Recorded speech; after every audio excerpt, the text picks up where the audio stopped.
My name is Alastair Miller, and for the past 10 years I've been exploring the world with Viking, photographing some of the special places that Viking ships visit. Now normally I'm always behind the camera, but recently I was asked to be in front of it and share some of my experiences as I sailed down the beautiful River Rhine. Starting my journey in Amsterdam in the Netherlands, through Germany, France, and finishing my journey in Lucerne in Switzerland. The Rhine Getaway is one of Viking's most popular river itineraries, and I'd like you to sail along with me. Filmed on iPhone 13s, some of my experiences I did independently. Others are part of Viking's included tours. I do hope you enjoy this 5-part series, and maybe one day consider taking the same journey yourself.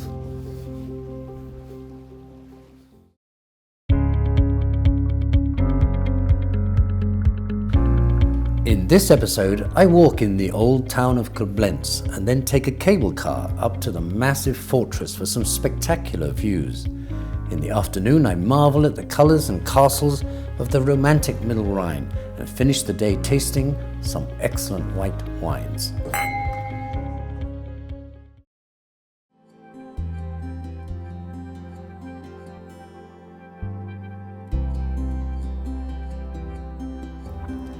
This is the gateway to the romantic Rhine Valley, and a spectacular sunrise greets our sail into one of the oldest cities in Germany, Koblenz.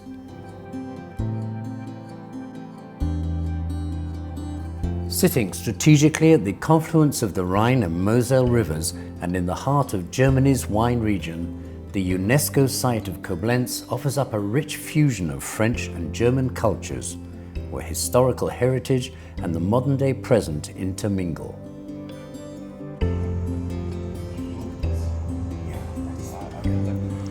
The picturesque squares, hidden courtyards and narrow romantic streets of the old town cry out to be explored, which is exactly what my guide Stefan and I spent the morning doing. This looks very old, Stefan. Yeah, this is today called the Arts Lane, a small shopping lane, so to speak. But historically, this here would be, well, a peasant's house for common people built in the late 1600s. Okay. It was all just made with this half-timbered framework technique, which was historically actually not meant to be so beautiful. It was just very efficient. It was cheap. They do nowadays from time to time is opening the door here on the ground. Yeah. For This small, door opens up. yes, to the outside. And what's underneath? They have a little stage down there for theatre plays. There's a stage down there? Yes, just a small one. It's mostly just being known by the locals. It's being done by the locals for the locals, and they have small improvised plays there. They have small concerts with acoustic guitars, with a lovely atmosphere downstairs. I love that idea. Actually, as a schoolboy, I saw 3 different castles every single morning when I went to school. And I could not have cared less because they're always just there. And I couldn't have cared less about the owners and all these families. What I really found fascinating when I started studying history was the question, who actually were the poor guys carrying all the bricks, doing the work? And that's something we mostly do not know still nowadays because nobody wrote it down. No, because we didn't care about them.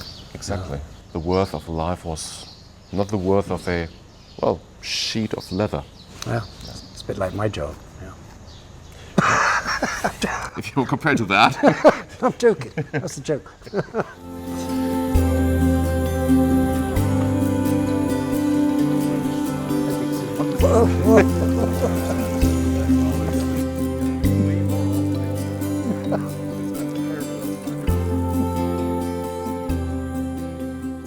We're approaching now here the German corner, which is a lot about Prussia and unification wars in the 1860s, forming the German Empire, which is for the Koblenz locals today something, well, that is still controversial when it comes to the question, how far should we be proud of that heritage and how far should we honor it? And that's also why the city of Koblenz has had an idea just about 30 years ago to open up this interpretation of this confluence of two rivers. It's now just not only talking here about the unification war 150 years ago, but it's also talking about the peaceful reunification there with these pieces of the Berlin Wall that were brought from Berlin to Koblenz in 1992. Just the Berlin Wall? Yes. Oh, wow. But for West Germans here, and this is deepest West Germany, actually June 17th would be even more important when in 1953 there was a big first strike, a riot against communism in East Germany.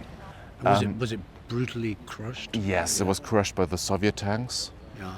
After all, though, still today, it is, in a lot of German families, not hard to talk about it, but it's still a part of our memory. It's a fresh history. Yeah. My grandma, for example, she was born 1937 in East Prussia, today's Kaliningrad, far away.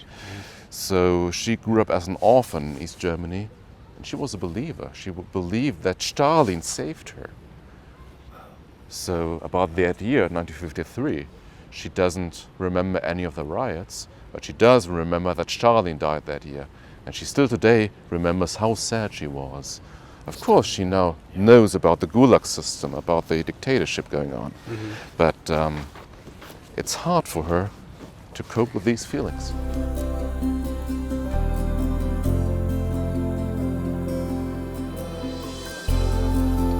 Up on top of the hill and casting its protective gaze over the city and the rivers below is Europe's second largest fortress, the massive Eremberstein.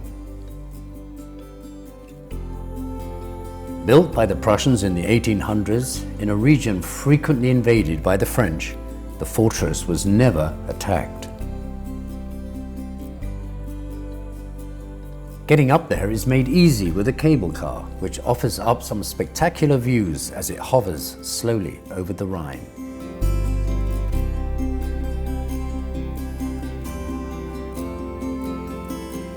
You can see for miles from up here, and from the viewing platform in the grounds to fortress, I took in the breathtaking views over the confluence of the Rhine and the Moselle rivers and the surrounding countryside.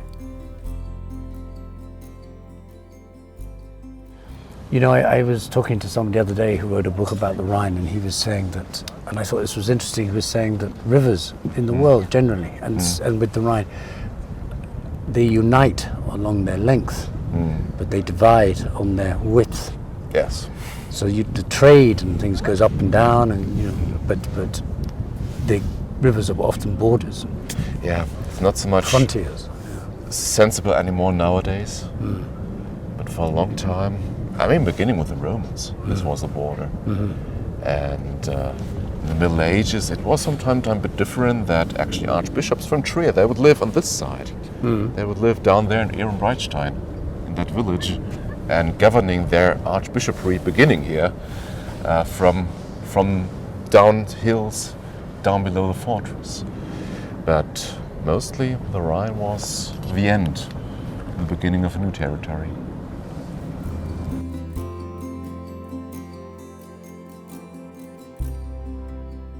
Stefan, it's time to go. Thank you so much for showing me around your city of Koblenz. I've really enjoyed it. Thank you so much for having me. I always love getting outside a little, showing my hometown to people from around the world. So thank you for having me. Hope you have a lovely cruise now, seeing all the castles here in the Rhine Gorge, and maybe see you again in another day, another time, another shoot. Time. Thank you. See you next time.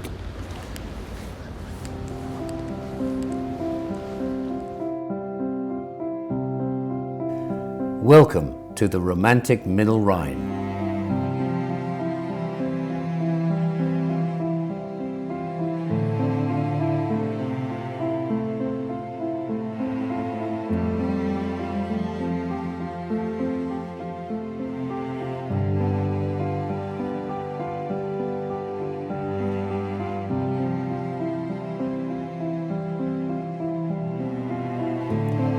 With a castle perched on almost every hilltop and the autumn colours of the vineyards tumbling down to the river, the Middle Rhine is undoubtedly one of the highlights on my journey.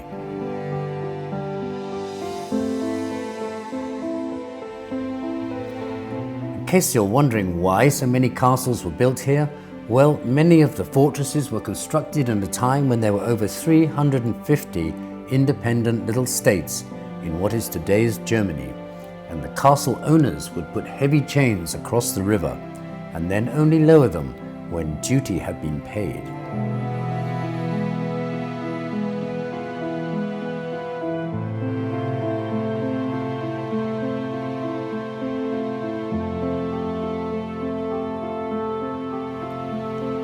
Myths and legends abound, and here at the river's narrowest point is the famous Lorelei Rock, from where a beautiful siren spurned in love once threw herself and now, as a ghostly presence, bewitches passing sailors to their death in the rapid currents and dangerous rocks below.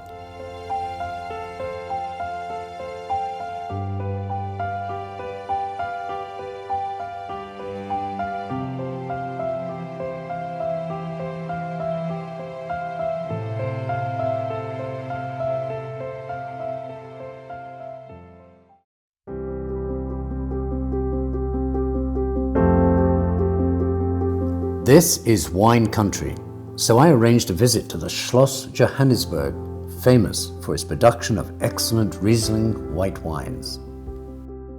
So Walter, these are Riesling vines? Absolutely, 100% Riesling, all what you see here. This estate cultivates one grape variety only, Riesling. That's what the estate is known for and has been known for the past 300 years. Because Riesling's been produced in this area for a long time, hasn't it? Oh, at least, look, the first time Riesling was mentioned in man's history was in 1435 in this region here. This is home of Riesling. This estate is considered to be the first and therefore the oldest Riesling winery in the world. And Walter, what I have to ask, what's your feeling about this year's harvest? Have you had the right conditions to produce an excellent wine? Well, yes, I really look forward to another great year. Admittedly, we will have some losses in quantity. However, quality will be outstanding again. We are a little bit spoiled, the whole region of most wine producers, because it's not like hot and hot and hot every year. This is unusual for this region. This year is more a normal year. We got more precipitation than we got in the last year, so it's a rather normal year. Yet again, the quality is extremely good. Yep. We need to snip off a little bit here and there, a little bit less in quantity, but quality will be outstanding again. I'm absolutely convinced. And these grapes, or the grapes from these vines, are all hand-picked? Absolutely. Yes, it's all first. We have steep slopes here. Yeah, well, we're coming down one now. The harvest machines, they have technical limitations, of course, and then it's a company philosophy. Hand picking only. And where do they come from? All the pickers? Are they? They come from Romania. They come from the east. Yeah. From Romania, it's the same people year by year.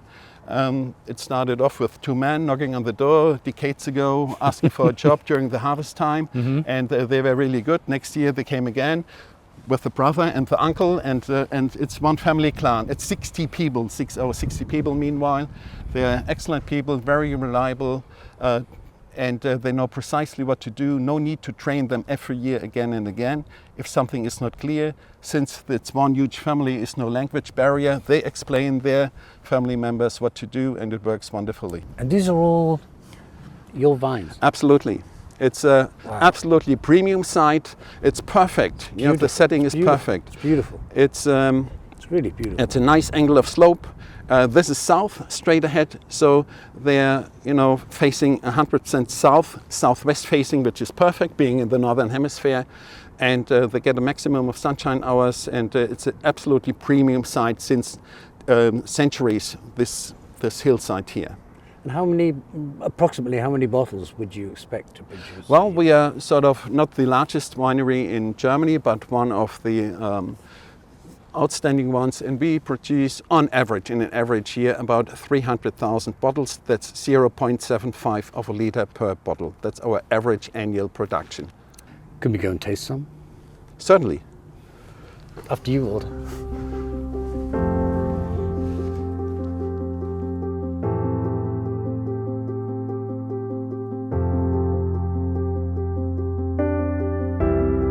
pleasure, Walter. With pleasure. Thank Here we go. Thank you. Can I go first? After this, please. Thank you. After you. Oh my God. It smells good. Yes, it's, you know, I smell it's wine. harvest time and the barrels are being filled look at with this. the 2021 vintage already, so it's in process, the new vintage year How long already. will you keep that before it goes to market? All right, on average, depending on what style of wine we are going to produce, but again, harvest is right now. We are still in the middle of harvest. Right. And bottling takes place for the dry, semi-dry, well, for the basic wines next year, end of March, beginning of April. So roughly from harvest to bottling, half a year, something like this, 6 months approximately. Wow. Oh my God, look at this. It's huge. What can I hear? You hear the process of alcoholic fermentation. And during this process, a gas is being produced. That's CO2. That's carbon dioxide. And it builds up a pressure inside the barrel. It needs to be released. And it goes through this one-way lock, one-way valve. You know, it goes through here, through that pipe. This is water treated with sulfide. And it has to go through there. Basically, the idea of this one-way lock is that the other way, nothing can get into the barrel, like microorganism from the cellar atmosphere, something which could spoil the process of the fermentation. If so, microorganism would have to go through this water, again treated with sulfide, and everything gets killed once it goes through there. This has no contact with the inside of the barrel. This is completely separated. Oh, really? The history of this place goes back 900 years in time. Yeah. And a long time before the castle was built, monks came here, monks from the religious order of the Benedictines. Right. They, around about the year 1100, they also maintained vineyards, produced wine, needed a wine cellar, and they actually chiseled a wine cellar into the solid rock. We're inside a mountain now, actually, consisting of a solid rock. And this cellar here is the oldest part of the cellar from this estate, and now Oh my God. this was chiseled into the rock by the monks in the years 1103 until 1107. This cellar is 900 years old now. Wow. Yeah. That's fantastic. We are standing in front of the treasure chamber now. Behind those iron bars, we have about 20,000 bottles of wine. It's the best wine from each vintage year. We're talking vintage years 1821 until last year, 2020. It's all Riesling, it's all white wine, it's all in bottles. All the bottles are sealed with a natural cork, and this wine is still drinkable. So, do you sometimes come down in the night and take a bottle? Sometimes, you know, who if drinks I have, this wine? yeah, Is look, it- if I can't fall asleep, you know, I have the You keys, just so I pop in just go and and just you have a little bed in there. yeah. But so that's a lot of value here, isn't it? I mean, this is Absolutely. thousands It's and thousands of millions. millions. Yeah. Whoa. Millions of euros, yes. And a 100-year-old natural product without any artificial preservatives, still excellent to drink, a pleasure to drink. It's not just drinkable, don't get me wrong, it's to drink with pleasure, really. 100 years old, so it's quite special. And again, I personally could not think of any grape variety which one could cellar for such an incredibly long time, still drinking that wine after such a long time with pleasure and joy. Best Rieslings from the world come from this very region here, since this is also home of Riesling. Here we go. I've been looking forward to this all day, Walter. Oh, so do I.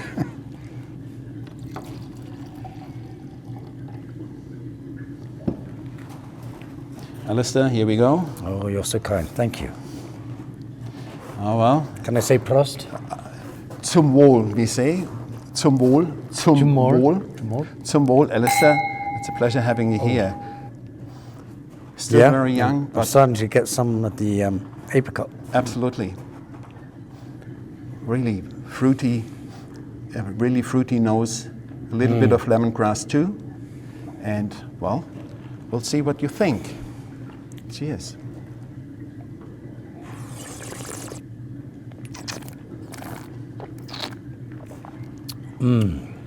Wonderful.